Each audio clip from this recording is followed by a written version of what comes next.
তো গরুড়ের মা ছিলেন বিনতা, আর ওনার বোন ছিলেন কদ্রু। এনারা দুজনেই ছিলেন কাশ্যপ মুনির বউ।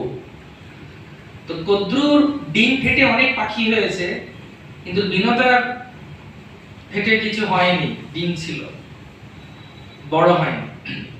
তো সেমতো অবস্থায় কদ্রু একদিন বলছেন যে একটা ঘোড়া দেখলাম যেতে, ঘোড়ার লেজটা উচ্চশ্রবা কালো ছিল। কদ্রু বলছে না কালো ছিল, সরি বিনতা বলছে না কালো ছিল না, সাদা ছিল। তো পরের দিন ঠিক আছে, যদি কালো হয় তাহলে আমি তোর দাসী হব, তুই আমায় কাঁধে নিয়ে উঠবি ঘুরবি, আর যদি সাদা হয় আমি তোকে কাঁধে নিয়ে উঠবো। তো পরের দিন দেখছি সাদাই। তখন সাপেদের মা তো কদ্রু, সাপেদের বলেছে লেজটা কামড়ে থাকবি তোরা। তো লেজটা ছল করে দেখাচ্ছে কালো, বলে বিনতাকে দাসী বানিয়ে ওর কাঁধে চেপে বসেছে।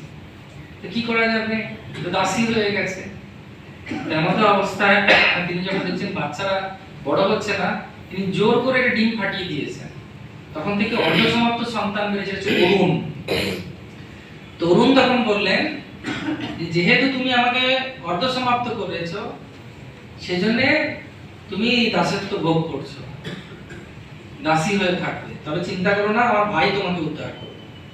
তারপর তিনি সূর্যের কাছে চলে যায় অরুণ, এবং সূর্য তাকে ঠিক করে দেন। ওম জবা কুসুমশঙ্কা শঙ্কর্ষপ্রেম মহাত্তিম দন্তারিং সর্বপাপণং প্রণোতস্মি।